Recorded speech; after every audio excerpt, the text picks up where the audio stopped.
Assalamu alaikum, c'est la voix des immigrés, comme vous le savez. Hein. Cette première heure, c'était la radio du PDS. Il fallait qu'on le fasse. C'était l'événement la woon, président Abdoulaye Wade ñëw na Sénégal. Lu ko andi Sénégal, xam ngeen ko. C'est-à-dire que c'est pour changer le Sénégal. C'est pour aider ces candidats à comprendre que situation bu ñu toll nii mun na am ne ils n'ont pas compris. Ok loolu moo tax comme Sénégalais ñoo ko bind. Sénégalais ñoo ko il avait toujours dit que ñii ay xale lañu il faut que ñu bàyyi leen léegi parce que seen temps la man je vais être à l'écart mais buñ ma soxlayee je vais venir ma jàppale leen. Abdoulaye Wade c'est ce qu'il a dit donc fu ñu toll nii situation boobu la toll moo tax mu koy def donc lu ma leen di ñaan mooy il faut très que ça soit les gens de l'APR peut-être dinañ ko comprendre ñoo xam que ça soit les gens du PDS dinañ ko xam et l'opposition. Il n'est pas venu pour tomber les élections. Il est venu pour qu'on puisse avoir un consensus entre le gouvernement et l'opposition pour que nous ayons une élection transparente. Gagner. Le Sénégal doit être crédible. Les voisins, nous savons que nous sommes s'il vous plaît. Nit ñuy munti def njaaxum na nga gëm yàlla xam ne bu jeexee rek jeex na boo ko gëmee mun na la sutura mais boo ko forcé dafa am fooy tombé dina métti trop voilà maa ngi ñëw tey si Idrissa Seck la ñuy wax président Idrissa Seck ok Idrissa Seck depuis mu nekk ak Ablaye Wade Idrissa Seck depuis mu nekk si nguur gi ak Ablaye Wade Idrissa Seck depuis mu nekk opposant de contre le président Abdoulaye Wade mais jusqu'à aujourd'hui dinañ leen wax ku Idrissa Seck Idrissa Seck on va vous dire qui est Idrissa Seck écoutez candidat yi ñun contre ñu kenn ok la voix des immigrés seen rajo la ñun lu ñuy wax xam nañ ko ok donc tey bu ñuy dem di jàngat candidat yi bu mu naxari kenn lu ñuy wax ci ñoom rek na ngeen xam ne dañ leen koy wax parce que da ngeen ko bëgg a xam da ngeen ko war a xam parce que nit aussi booy choisir nit bi da ngay xam lu baax ci moom ak lu bon ci moom nga def sa synthèse après nga joxe yaa xam ok donc boo leen foog ne bu ñuy wax ci candidat lu ñuy wax ci moom bu leen neexu rek ñun dañ ko contre ñun contre ñu kenn dëgg lañ fiy wax ça je vous le dis wax dëgg yàlla contre ñu kenn dëgg lañ leen di wax je t'assure que on va vous parler de tous ces candidats là lu ñuy xam ci moom te ma wax leen benn affaire lu ñu leen wax ci candidat rek xam leen ne dëgg la on n'invente rien absolument rien j'invente jamais rajo bi musulman leen wax loo xam ne mënu leen ko vérifier ok voilà nañu déglu tuuti morceau bi après en attendant ma jot suma invité bi Baba Thiaw comme vous le savez on va faire un excellent travail et puis aussi Khalifa Sall ok amat na beneen victoire si CEDEAO dinañ si actualité yi lay nekk.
voilà ñu ngi leen di nuyu ñu ngi ñëwaat du si yàgg dina ñëw ak suñu xarit suñu doomi ndey suñu partenaire Baba Thiaw depuis Thiès dina ñu ñëw si waxtaan bu am solo comme nu ma leen ko waxee rek.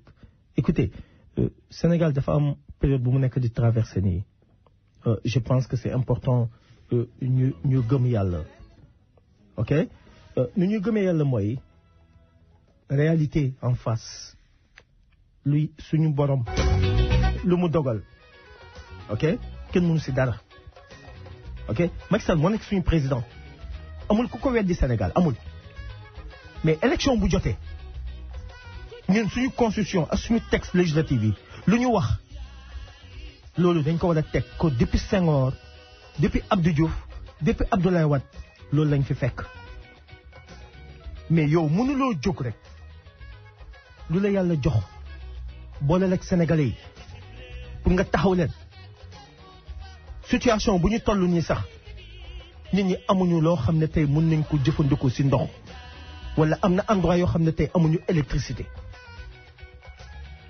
xam nga donc loolu dafa ñaaw te da nga ne da nga bëgg a réew mi donc loolu normalement tey loolu ci sa bilan la war a bokk ne gis ngeen ça fait 7 ans que je suis au pouvoir ci 7 ans yi man ndox manqué wul Sénégal ci 7 ans yi courant kañ la gëj a coupé ci 7 ans yi ñaata emploi laa jox Sénégalais yi ci 7 ans yi ñaata usine la ñu créé Sénégal ci 7 ans yi dund bi fu mu toll ci 7 ans yi ban infrastructure la ñu defar loo xam ne tey Sénégalais yi gis nañ ci seen bopp c'est très important je pense que am nañu suñu xarit Baba Thiaw mu ngi ci ligne bi donc ñu ngi koy sant di ko gërëm Baba nu mu demee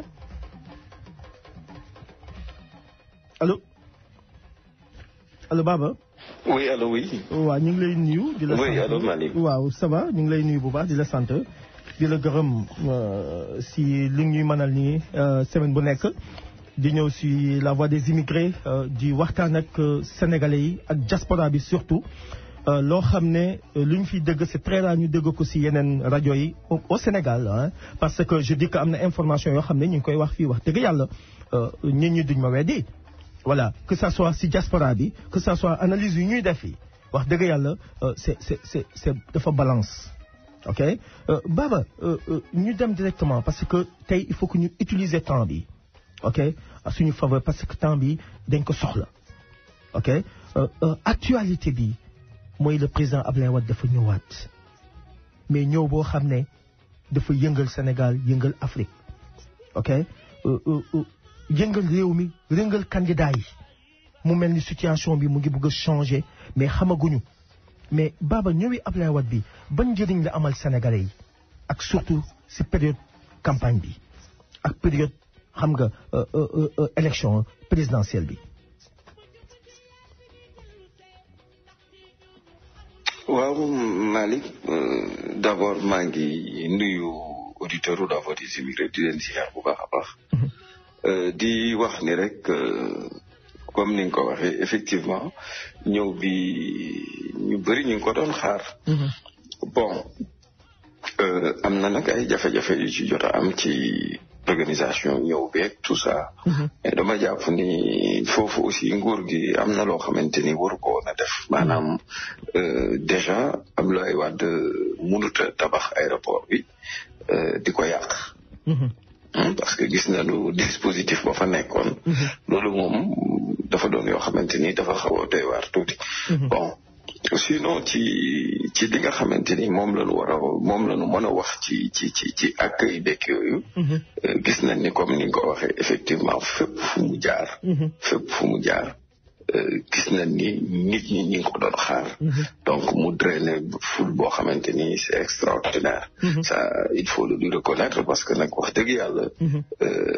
ak lu mën a am aussi da ngay sentir ni ba léegi am na ñoo xamante ni ba léegi fa nu newoon.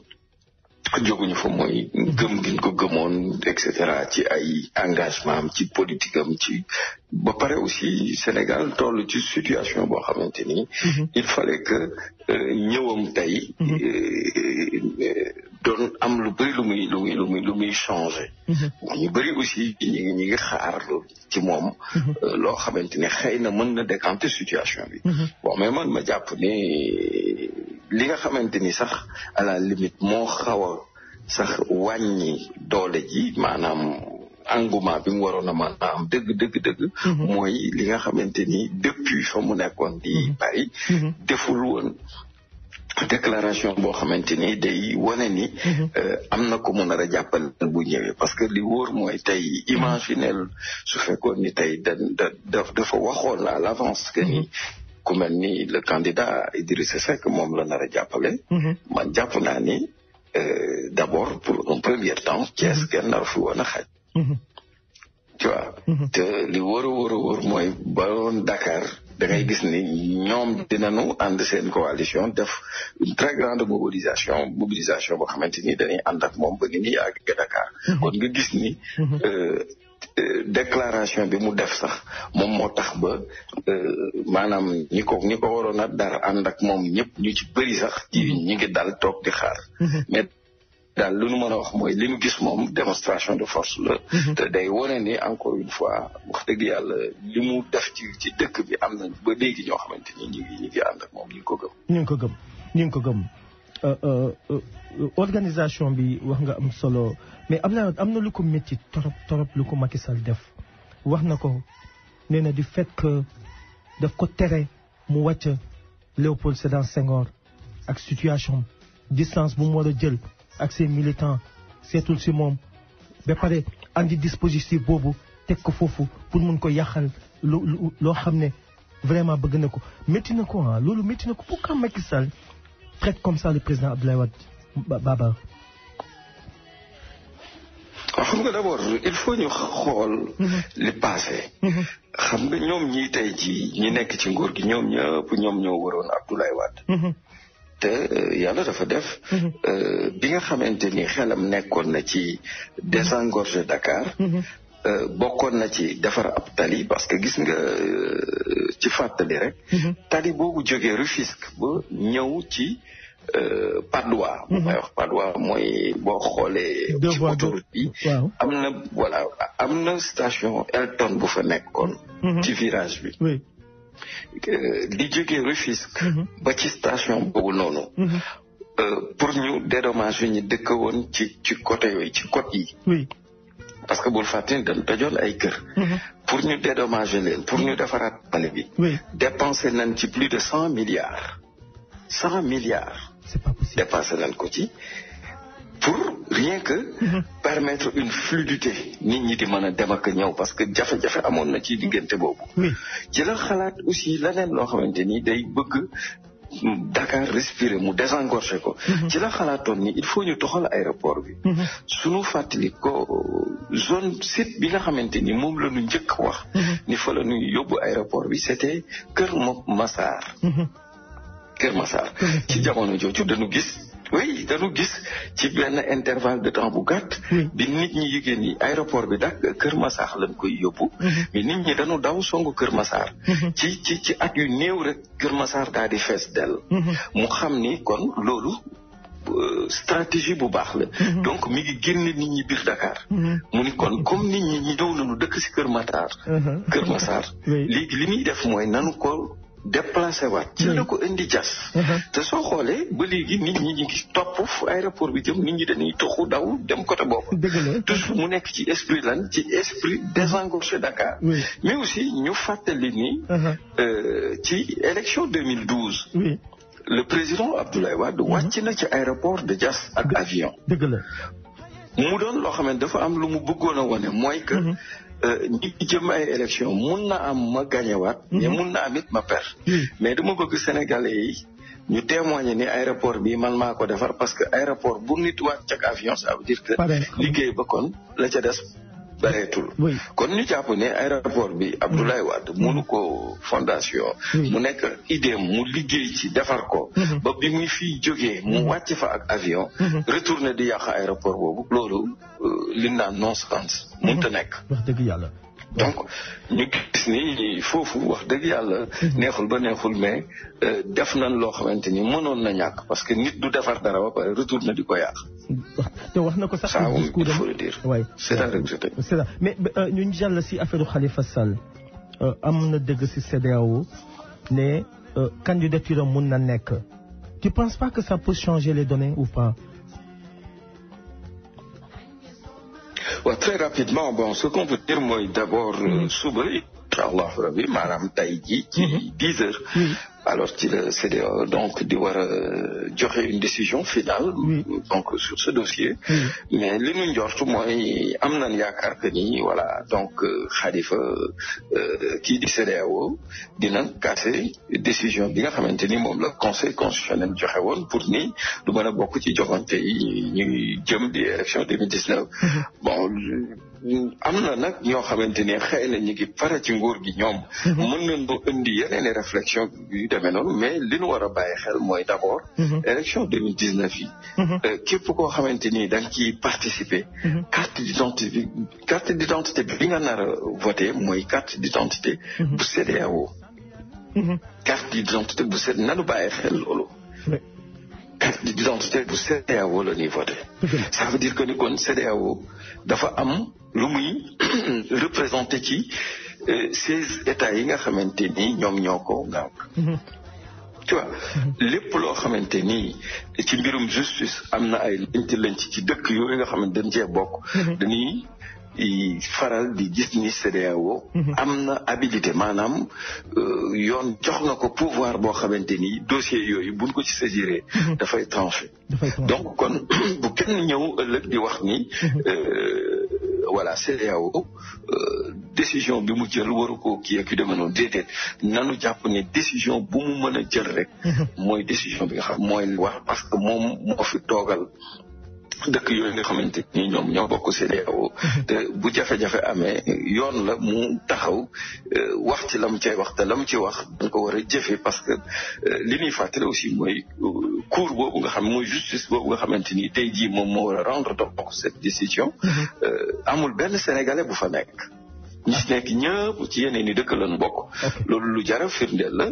donc du juge yoo xam ni c'est des sénégalais donc suñu décidé dara c'est pas parce que dañu ànd ak Khalifa wala bien dañu contre Macky Sall. nañu bàyyi xel loolu li ci des kay mooy ban impact maanaam fi ñu toll nii à l'heure actuelle man gis naa ni. même bu fekkoon ni sax autorisé nañu donc kii di Khalifa Sall. pour mu bokk ci élection yi. jeu la boo xamante ni xëy na Macky Sall sóoraale woon na lu mel noonu parce que le temps est trop juste donc même bu Khalifa amoon accord feu vert donc CEDEAO pour participer ci élection yi. dina jafe lool pour mu am poids électoral bu tax ñuy wax. waaw bu ko defee mën na ko indi li jafe-jafe mooy mu bokk ci élection yi am pourcentage boo xamante ni du refléter la mu doon war a mën a am. parce que waajalu ko dafa temps bi moo xaw a xat lool ba boo xoolee alliance yëpp jot nañ ko créé ñu bëri fi ñu war a dem jàppale ci yeneen candidats yi def nañ ko bare donc bu ñëwee presque day doon moom dong ak yoonam. ba tax na mën na ko gàllankoor ca la mu war a mën a am ëllëg ci élection yi bu ko defee. défaite politique lay doon man gis naa ni daal. même bu fekkee ni validé nañ sax sa candidature pour mu dem.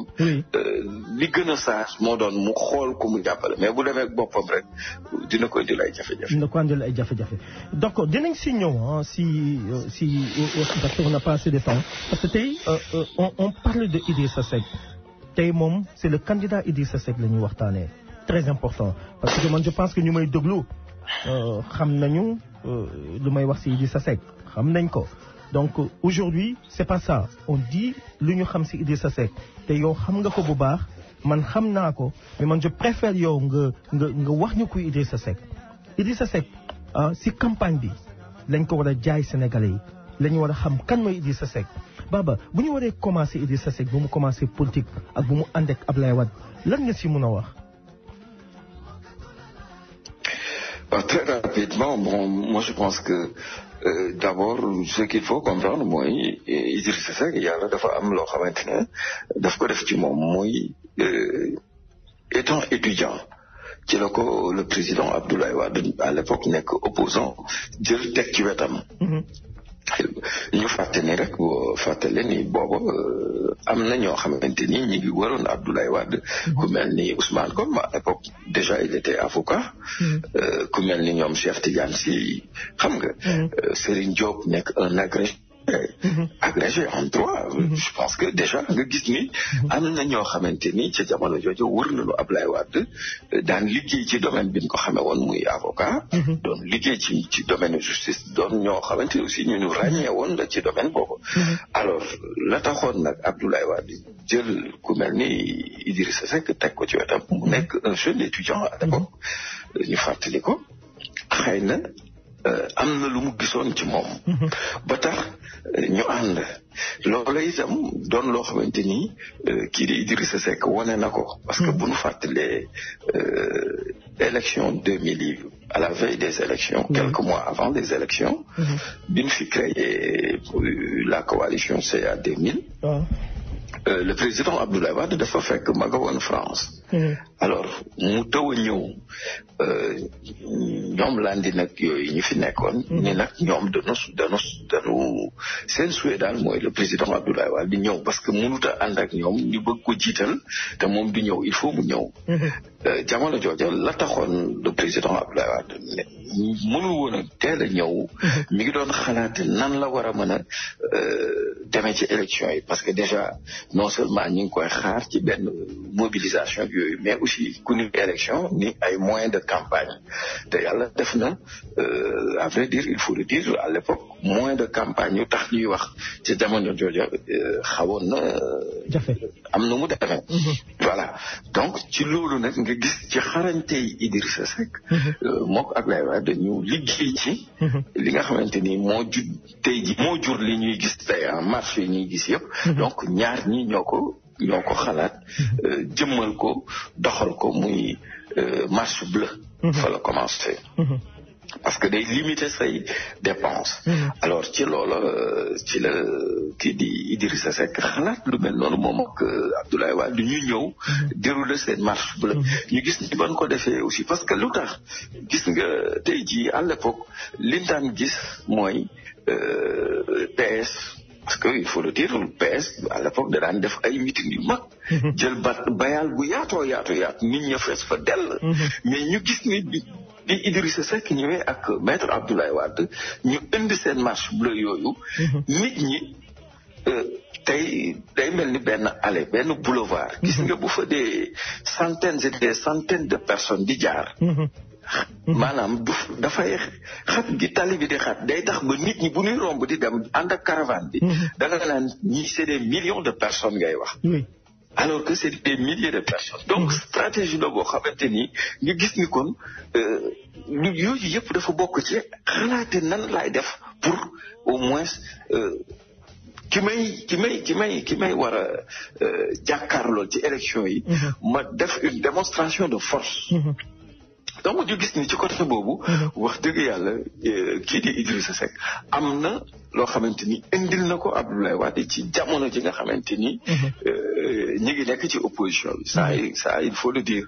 wax dëgg yàlla c'est un stratège. mu am lu bëri aussi lu mu jànge ci Abdoulaye Wade. loolu moom la ñu mën a wax brièvement ci li nga xamante ni moom mooy seen ànd ci jamono ji nga xam ne ñu ngi woon ci opposition bi. ñu ngi woon ci opposition bi mu wóolu ko trop di ànd ak moom fu ne xam nga.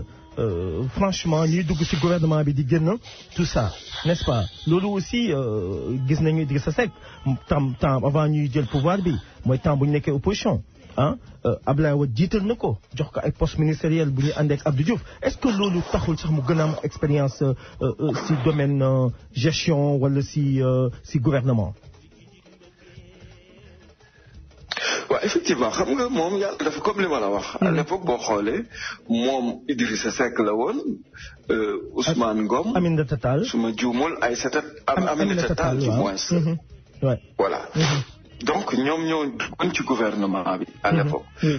xam nga kon ñu gis ni kon ku mel ni Ousmane Ngom wala ay ñoom Cheikh Tidiane Sy wala ay Serigne Diop. wala ñeneen. Jean-Paul Diaz et consorts mënoon nañu kaas. pourquoi ñu dugal Idrissa Seck. mais defuñu ko. parce que Abdoulaye Wade à l'époque li mu bëggoon mooy préparer ko. parce que am na lu mu gisoon ci moom.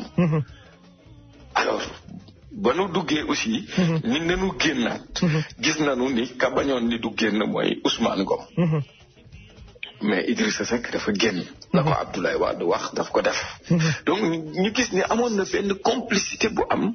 ci diggante ñaari nit ñooñu parce que Abdoulaye Wade daan na faral di wax ni Idrissa su ma xalaatee sax mu xam li may wax li may xalaat. dëgg la. tu vois donc nga gis ni kon teel na ko préparé. donc pour anticiper rek. sànq yaa ngi koy wax maanaam dugal na ko ci gouvernement wu Abdou Diouf. samp aussi ñëw maanaam nekk président de la République. yàlla def kii di Idrissa Seck à l'époque nekkoon ki nga xamante ni mooy. xelu Abdoulaye Wade moo nekkoon léppam. parce que il était directeur de cabinet du président.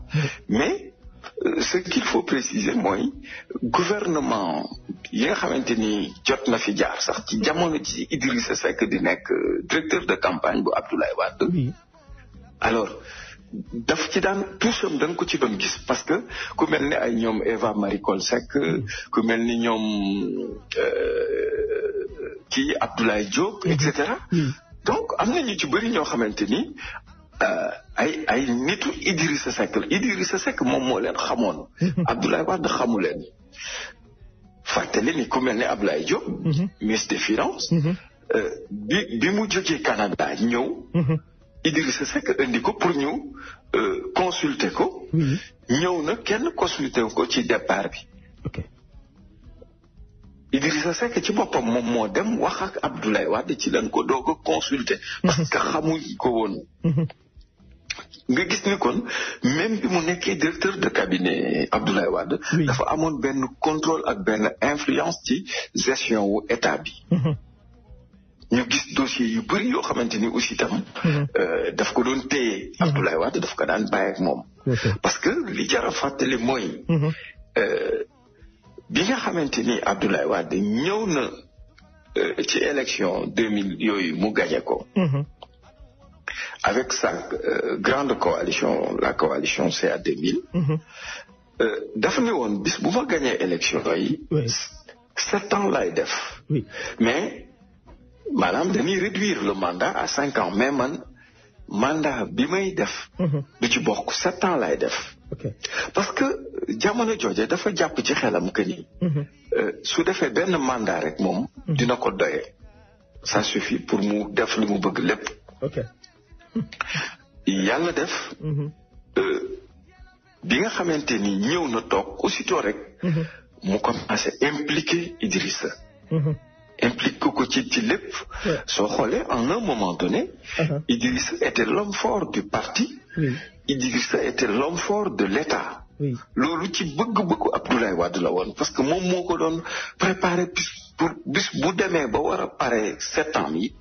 moom mu mun a samp doon candidat wu PDS pour mën a gagner élection yi. lii mooy li nga xamante ni moom moo nekkoon idée wu Abdoulaye Wade. ba tax soo xoolee bi nga xamante ni dindi na Mame Madior Boye parce que Moustapha Niasse moo njëkk a ñëw comme premier ministre. après Mame Madior Boye ñëw. dëgg la. mais foofu ñu fàttali ne kii fi nekk tey di président di Macky Sall. à l'époque keroog maa ngi koy wax moom moo njëkk a taxaw mu ni man je préfère Idrissa comme premier ministre. alors ci jamono jooja ci la tombeek mbirum bateau le Joola. Abdoulaye Wade jaare fa daal di jël lii di primature jox ko Idrissa Seck. toujours nga gis ni moom mi ngi ci lan mi ngi ci logique gu préparé ko pour bis bu demee bay wàcc. bàyyi ko fi. ñu gis ni li koy firnde. boo seetloo fii di primature. Idrissa dafa ñëw quelque temps mu toxal ko indi ko fii nga xamante ni moom la ñu def Sénat bi tey. suñu fàttali ko. ba ci temps wu indépendance. bi fi tubaab yi nekkee. foofu mu ngi mus a nekk li ñuy tuddee maison militaire. maanaam les officiers de l'armée ñoom ñoo ko doon occupé. C'est l'antichambre de la présidence. maanaam problème de sécurité da ci am xam nga tey bu ne jafe-jafe am na. ci dëkk bi. ligne téléphonique yi ñu coupé ko. te armée bi nga xamante ni ñoo war a assurer kaaraange réew mi kaaraange président. war nañu mën di jokkook moom. te bu ñu coupé ligne yi. day jafe pour communication bi am. te war nañu lu nu nas. liggéey ci rek. moom en tant que le chef suprême des armées muy le président de la République war nañ koy defal compte rendu fidèlement. C'est ça. looloo tax maison militaire ak présidence nga gis ñu jàkkaarloo talibé leen ci xajale. dañuy jéggi tali bi rek dugg biir présidence. informer le président. kon nga xam ni kon maanaam mbir la moo xamante ni dafa bokkoon ci sécurité nationale. mais pourtant suñu fàttali ko. Idrissa Seck dafa ñëw jël tous ces officiers de l'armée. mu génne leen ci biti. jël bërëb ba. def ko ay bureau. fekk jamono jooju Abdoulaye Wade nekku fii mi ngi tukki. mujjul fenn. waaw pour te dire nga gis influence bi mu amoon nga gis liberté de décision bi mu amoon. kenn amul woon Abdoulaye Wade wutalu ko woon limite. ça il faut le dire. alors ci toujours mu nekk ci processus lan préparer ko pour mu wuutu ko après. donc il avait carte blanche ci lépp nag. ci lépp. ñu gis jamono joo xamante ni moom Idrissa ak kii di Aminata Tall. dem nañu ba am ay jafe-jafe ci lan parce que surveillance boo xamante ni da ko doon surveiller ministre yi. te loola xëy na. non c'est vrai pour vous dire. mais lépp loo xamante ni def na ko rek. Abdoulaye Wade musu ko déranger seulement nag lenn rek moom moo indi jafe-jafe ci diggante kii di Idrissa Seck ak Abdoulaye Wade mooy. jamono ji nga xamante ni. ñëw nañu ba presque di dugg si ci 2004. parce que soo xoolee Macky Sall ñi nga ko def premier ministre 2004 la remplacé Idrissa Seck. donc nga gis ni kon de 2000 presque ba bi ñuy waaj a dugg 2004. amul benn chantier bu Abdoulaye Wade bu ko pensé génn lépp a taxaw. parce que. Idrissa foofu aussi dafa jiital ses ambitions. dafa jiital aussi ay bëgg-bëggam. parce que moom la mu jàppoon mooy comme Abdoulaye Wade kat benn mandat bi mu wax rek lay def dem. maa koy wuutu. kon damay tegandi affaire yi bu ko defee saa yu ma ñëwee man tàmbali liggéey bi. lii moom mooy li indi jafe-jafe ci diggante Abdoulaye Wade ak Idrissa Seck mais ñi ngi wax problème mu xaalis ak yu demee noonu. mais du loolu. Idrissa toll woon na foo xamante ni. su lekkoon budget Sénégal yépp Abdoulaye Wade du ko wax dara. donc Baba ma taxaw foofu il se trouve que. Baba donc pour mu leer. parce que am na lu bëri lu ñu wax ci affaire Idrissa Seck ak Abdoulaye Wade. affaire dafa jël ay carnet médical am nangam je sais que yow jege nga tu vois loolu il faut mu leer nga répété waat ko lu dëgg lu dox diggante Abdoulaye Wade ak kii ba ñu taxale ko très important parce que lii ñu bëri xamuñu ko. waaw effectivement parce que xam nga soo seetloo. am na jamono ju fi Idrissa Seck doon génne ay cassette. yu mu doon enregistré Abdoulaye Wade. donc foofu ngay xam ni kon. la mu doon def daf ko teel a préparé. parce que jamono ji mu doon enregistré le président Abdoulaye Wade. jamono jooja ñi ngi woon ci jàmm. mi ngi ñëw ci moom di toog ci biir bureau am. parce que yooyu biir palais la. biir palais la enregistrement yooyu amee. déjà loolu nekk un délit c'est un délit. c'est un délit oui. Le président de la République. non c'est vrai. dëgg la. c'est un délit. dëgg la. alors nga ñëw fekk ko ci bureau am. di waxtaan ak moom mu am confiance ci yow. di la sant. nga nekk son directeur de cabinet. ba nekk son premier ministre jamono jooju yëpp mu am confiance ci yow. ndekete yow li ngeen di wax yëpp yaa ngi koy enregistré kon yow am na loo doon waaj. dëgg la. loolu lu jar a wax la. carnet médical am boobu aussi. comme noonu nga ko waxee. déjà siiwal gi mu ko siiwal rek. xëy na Abdoulaye Wade à l'époque am na lu mu ci loolu ne loola bu ko ci toppoon. moom mën na ci ami jafe-jafe. nga gis ni c'est des violations.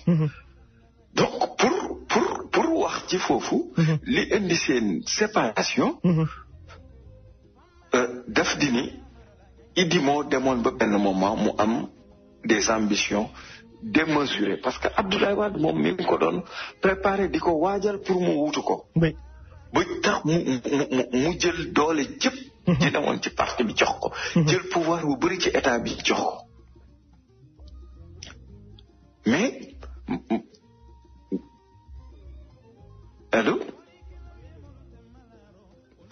mais malheureusement il se trouve que précipitation yu mu précipité ba tax mu teg tànk ci li nga xamante ni moo fi nekkoon comme projet yu Abdoulaye Wade waroon a mën a def. beneen bi mooy doole ji nga xamante ni Abdoulaye Wade jëloon na jox ko di dem ba ëpp ko doole ci parti bi ëpp ko doole ci état bi.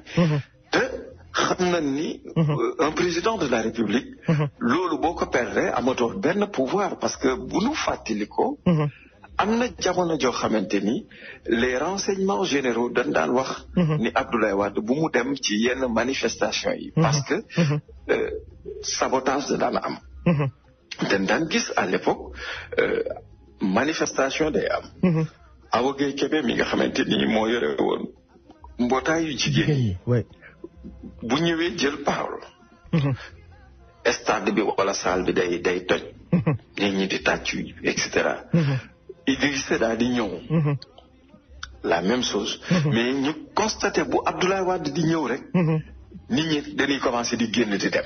C'est pas possible. Ah oui. C'est pas possible. am na ci boo xamante ni. Oui.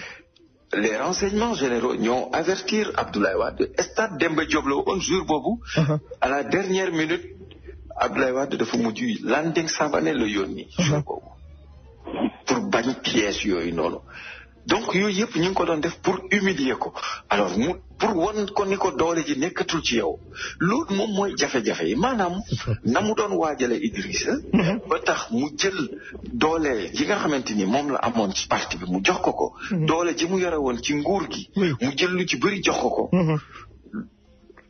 dem ba gis ni nag 2004 jot na ñetti at moo ko dese pour mu jeexal son mandat te deful dara te xam na ni 26 ans d'opposition mënoo ko def ñëw au pouvoir defoo fi dara ça échec la mu ni ce qu'il va faire mooy demaat beneen mandat mais beneen mandat boobu pour mu demaat ko doole ji mu jëloon jox ko Idrissa Seck ci parti bi ci état bi il faut mu nanguwaat ko ci moom loolu mooy seen problème xëccoowu doole ji mu ko joxoon Idrissa lànk ni du ko delloo parce que moom aussi amoon na moment boo xamante ni lii di l'administration territoriale parce que jamono jooja kii fi nekk président tey moom mooy ne woon le ministre de l'intérieur ñu fàttali ni tollu woon na ci jamono joo xamante ni Abdoulaye Wade le président Abdoulaye xamatul woon Sénégal lu fi xew parce que renseignements généraux yeeg yenn information yu ci bëri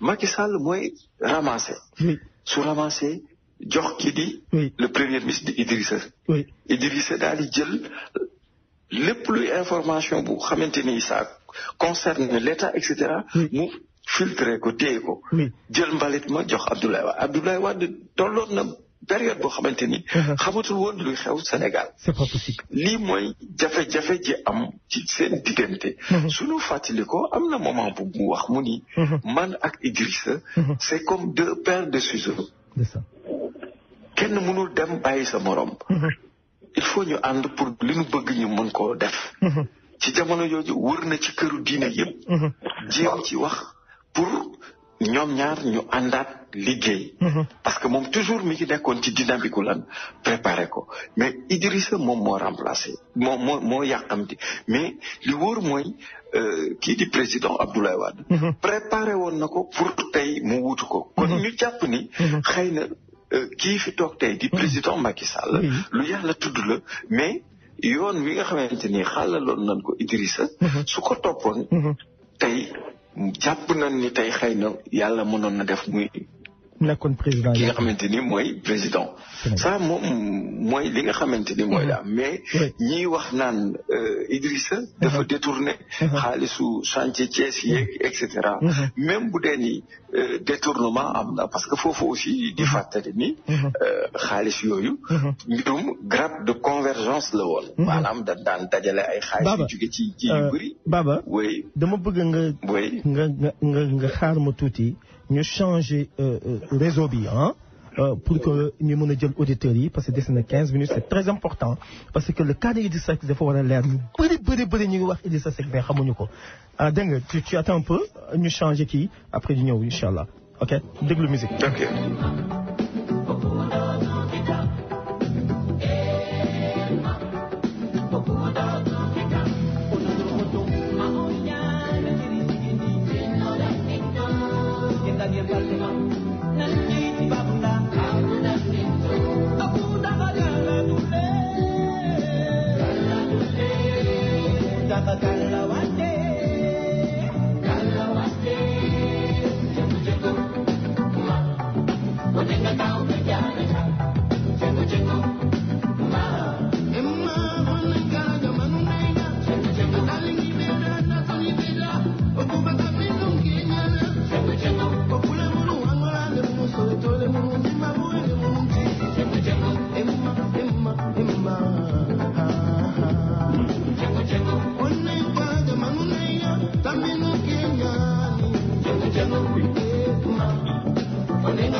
voilà morceau bi ma koy may suñu grand Ousseynou Konté xam naa mu ngi déglu xam naa fu mu ne nii kontaan na waxtaan bi neex na ñu ngi koy sant di ko gërëm.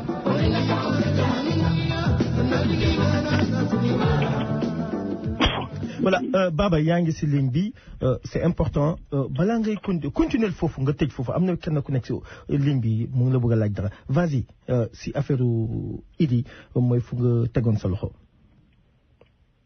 waaw mbirum chantier Thiès rek laa doon wax. c'est ça maanaam même bu fekkoon ne sax dafa lekk xaalis bi yëpp.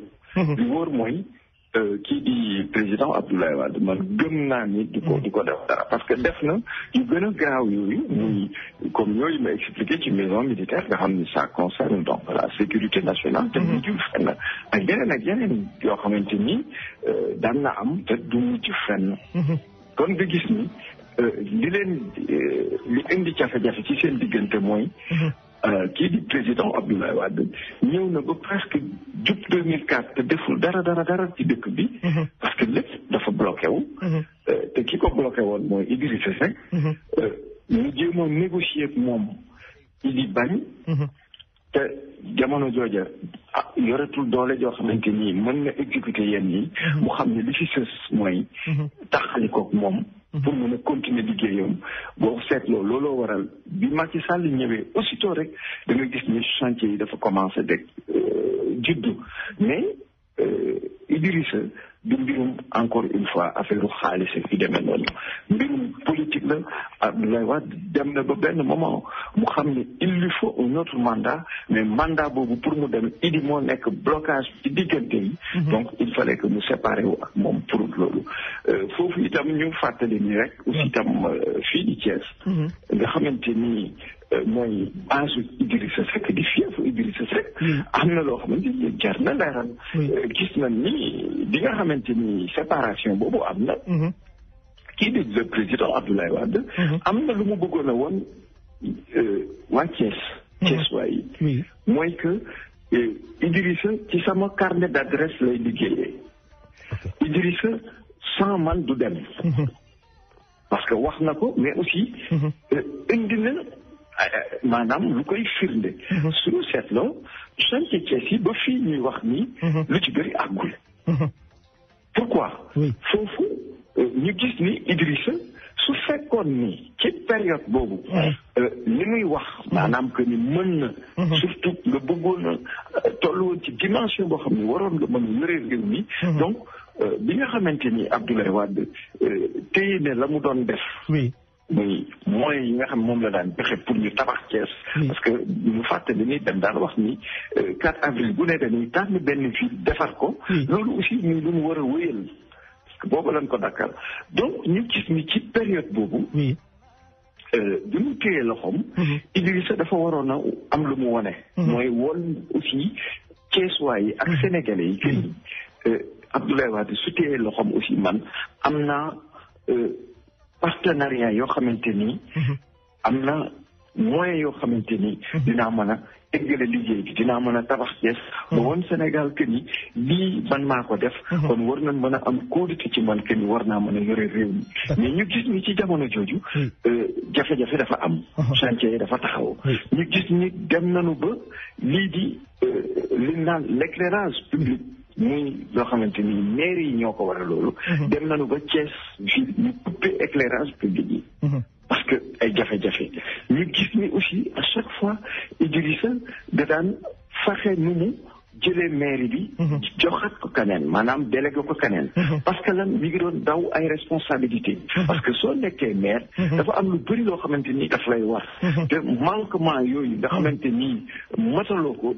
en tant que maire. day xaw a doy waar. moo waral da ngay gis ni à chaque fois. di daan jël mairie bi délégué ko. kii di Yankhoba Diattara. ñu gis ni ba ci ni mu jëlewaat mairie bi. jox ko kii ko Talla Sylla da ngay gis ni toujours. dafay daw responsabilité parce que lan. xam na li ci ne xam na ni. ak li mu bëgg a aspirer. su amee ay manquement parce que aussi foofu li mu waroon a wone mooy Sénégalais yi. Abdoulaye Wade kat. surtout yéen waa Thiès. téye na loxoom ci liggéey bi. mais man dinaa ko àggale. mais ñu gis ni foofu. la Abdoulaye Wade doon wax am na muy lan. Idrissa ci suma carnet d'adresse lay liggéey. ci sumay réseau lay liggéey et cetera foofu moom il faut le dire mooy li am. d'accord merci intéressant am na ku nekk si ligne bi allo. allo. oui maa ngi lay dégg. waaw na ngeen def maa ngi nuyu Baba.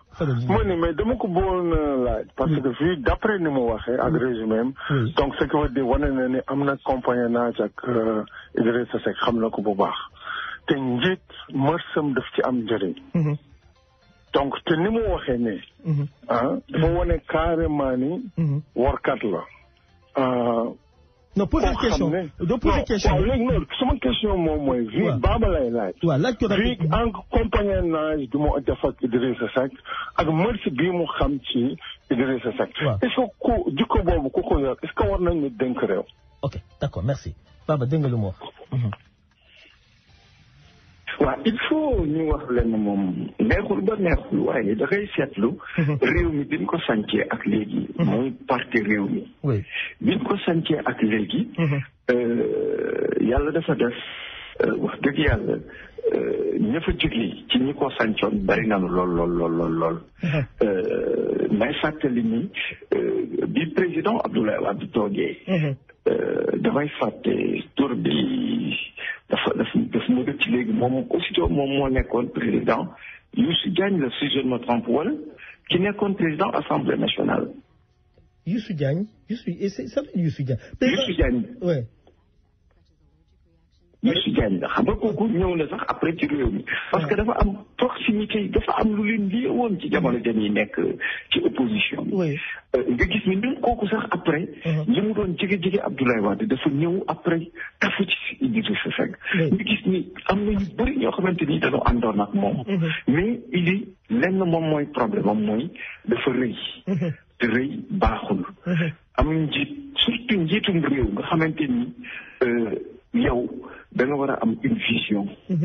vision boobu nga am nag dafa am ñu koy jëmmal maanaam ñi la wër. ñi lay conseiller ak gouvernement bi ngay samp. ñooñu ñooy liggéey. mais un président de la République soxlawul ay njàng yu kii déedéet. amal une vision doon quelqu'un koo xamante ni. yow li la fale. xam nga ko. léegi nag ñeneen ñi nag ñooy exécuter le travail. mais ñu gis ni.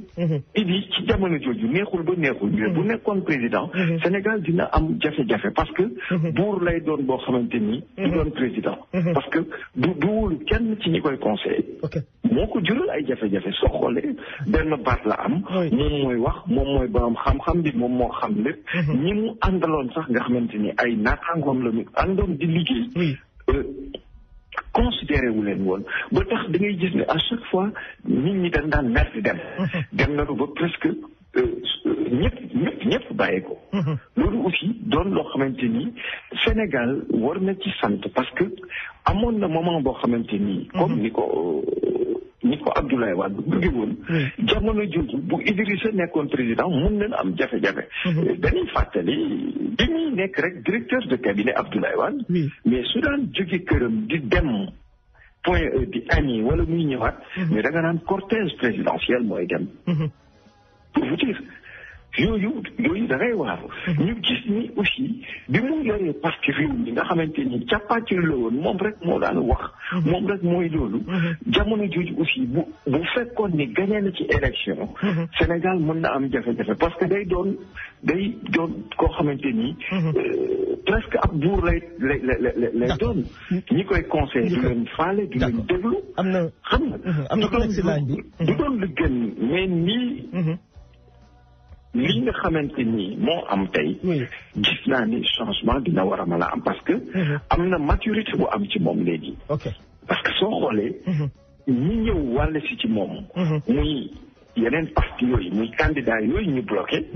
am na lu bëri loo xamante ni dina ko change ci moom muy benn.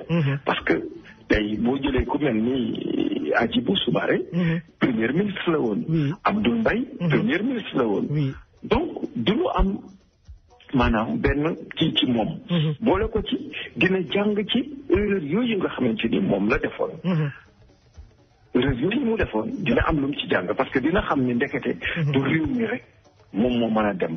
il faut ñii ñëw indi seen doole indi seen alal indi seen xam-xam. pour ñu mun a ànd. teg dara. d'accord donc man jàpp naa ne moment bi moment la boo xamante ni su ci gañeewul réew mi. la nga xamante ni moo doon nar a am te ak yële ci ginnaaw. du bokk ak li nar a am. d'accord Baba may ma jël kenn rapidement ndax ñu kii allo Baba allo. oui allo voilà. oui. na def ñu ngi fi rek alhamdulilah. ma ne sa waa ji moom li ma kii analyse am na solo lool waaye daal. ndax maa ni yow óolu nga. maanaam comme kii jikko yu mu wax ci Idrissa Seck ak xëy na loolu waruñ ko joxe Sénégal noonu ndax fi nekk nii loolu xañ na moom bëgg-bëgg moo tax rek mu nooy léegi ci kanam nit ñi et puis bu fekkee ne dañu wane ne Sénégal yi dañ yàkkamti woon ba génn fi Abdoulaye Wade jox Macky Sall réew mi ñu wane ne Macky Sall yàq na réew mi léegi ñi nar a kon ku demee ni Idrissa waruñu tray benn chance ci moom ndax mën naa ñëw gën a woos Macky Sall d'accord ba dégg nga loolu est-ce que mën nañ ko jox beneen chance parce que ñoom dafa mel ni ak toutes ces analyses là waruñu am confiance ci moom.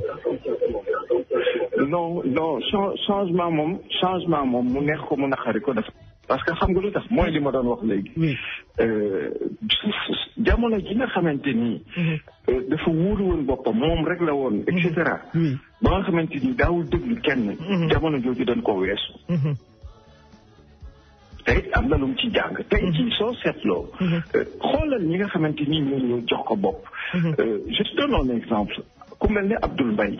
est-ce que xam nga en réalité lan moo gën a tax Abdoul Mbaye Macky Sall dàq ko. non dindi ko ci premier ministre bi mu doonoon. non Idrissa Seck moo ko critiqué parce que Macky Sall dafa am le président Macky Sall il faut le dire dafa am faiblesse Idrissa Seck. parce que nag nit bi ngeen jaar foo xamante ni ala yow mi di da ngay am faiblesse. waaw te moo toppoon ci ginnaaw Idrissa Seck nag. Idi di xàll yoon mu topp ci ginnaawam. faiblesse boobu du doon luy deñ. tey ba mu waxee la mu waxoon ca Abdoul Mbaye. aussitôt quelque temps lañ ci teg Macky Sall wàcc Abdoul Mbaye parce que dañ kii c'est un banquier. mënut a nekk chefu gouvernement. te la Idrissa Seck doon wax. gis nañ ni effectivement am na dëgg ci kawam parce que élection législative yi passé. li xañ Abdoul Mbaye ay député lan la. parce que dafa indi xalaatu banquier mooy ñi may def ci liste bi ñi gën a féete ci kaw mooy ñi nga xamante ni dañuy participer bu baax. ku gën a participer rek sa tur gën a yéeg ci kaw. xam nga kooku mi ngi indi xalaatu banquier. or un politicien warut a xalaate noonu.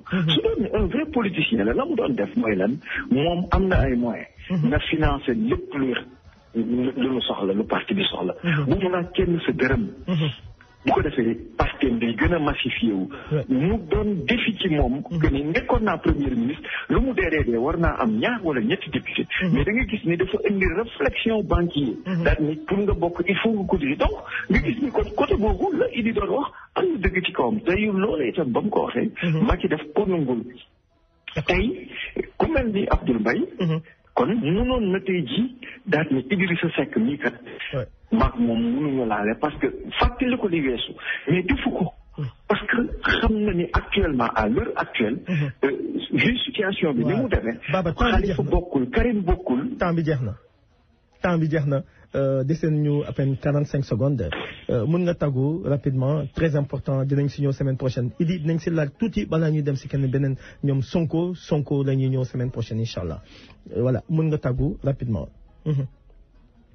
waaw di wax rek ni nanu daal def ndànk nga xam ni di lancer appel aussi parce que le président Wade ñi ngi ñaan yàlla discours bi mu wax ni pour lakk bulletin de vote yi mais revenir sur cette décision parce que loolu mën na indi fitna nanu xool naneen noo xamante ni daal dinañ ko waxtaane pour jàmm am. d'accord waaw ñu bañ a yëg fitna. jërëjëf merci beaucoup temps bi jeex na ba semaine prochaine we love you.